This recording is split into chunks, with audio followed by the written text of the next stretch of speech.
Recipe టేబుల్కు స్వాగతం.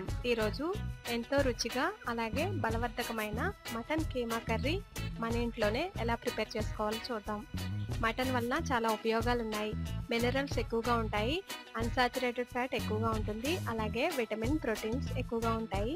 బాడీలో immunity పవర్ను improve చేస్తుంది, బాడీకి ఫ్యాట్ను ప్రొవైడ్ చేస్తుంది. కావలసిన పదార్థాలు: మటన్ కీమా పావు కేజీ, ఉల్లిపాయలు 2, పచ్చిమిర్చి 4, టమాటాలు 2 సన్నగా కట్ చేసి పెట్టుకోండి.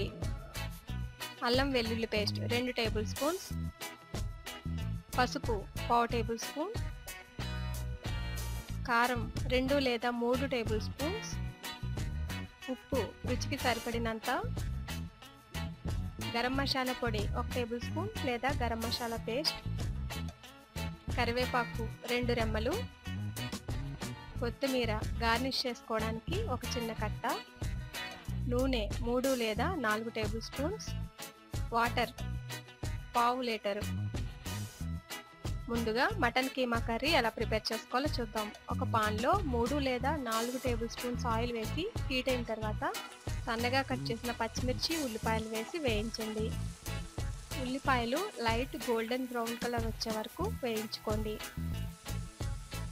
ఇప్పుడు టమాటాలను వేసి బాగా మగ్గనివ్వండి.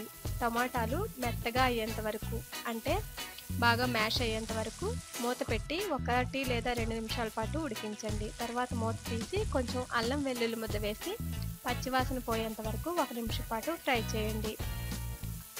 ఇప్పుడు కీమాను వేసుకుని ఒకసారి బాగా కలుపుకోండి. ఇందులోనే కొంచెం పసుపు కూడా వేసుకుంటే త్వరగా ఫ్రై అవుతుంది. మటన్ కీమాలో పసుపు కూడా వేసి బాగా మిక్స్ చేసుకుని వాటర్ అంతా అబ్జార్బ్ అయ్యేంత వరకు మూత పెట్టి ఉడికించండి. వాటర్ అంతా ఇంకిపోయి ఇలా ఆయిల్ పైన తేలుతూ ఉంటుంది. ఈ టైంలో కారం వేసుకోండి. ఆల్రెడీ నేను వేసే కారంలో మసాలా కారం కాబట్టి అందులో జీలకర్ర అలాగే ధనియాల పొడి ఉంటాయి కాబట్టి నేను యాడ్ చేయటం లేదు. మీరు ధనియాల పొడి, జీలకర్ర పొడి కూడా యాడ్ చేసుకోండి. ఇలా బాగా మిక్స్ చేసుకున్న తర్వాత, అంటే 1 నిమిషం పాటు ఫ్రై అయిన తర్వాత ఒక పావు ml వాటర్ వేసుకోండి. పావు లీటర్ వాటర్లో అయితే మటన్ ఉడికిపోతుంది. కుక్కర్లోనైనా ఇదే విధంగా మీరు ప్రిపేర్ చేసుకోవచ్చు. ఇప్పుడు తగినంత ఉప్పు వేసి ఒకసారి కలుపుకున్న తర్వాత మీడియం ఫ్లేమ్లో పెట్టి గ్రేవీలా అయ్యేంత వరకు ఉడికించండి. తర్వాత మూత తీసి మసాలా పేస్ట్ లేదా గరం మసాలా పొడిని చల్లుకోండి. ఒకసారి పచ్చివాసన పోయేంత వరకు కలుపుకున్న తర్వాత కొంచెం కొత్తిమీర కూడా గార్నిష్ చేసుకోండి. 1 లేదా 2 నిమిషాల వరకు కూరను ఇలాగే ఉడకనివ్వండి, అంటే దగ్గరకు అయ్యేంత వరకు ఉడికించుకోండి. ఇలా ఆయిల్ పైన తేలుతూ ఉంటుంది.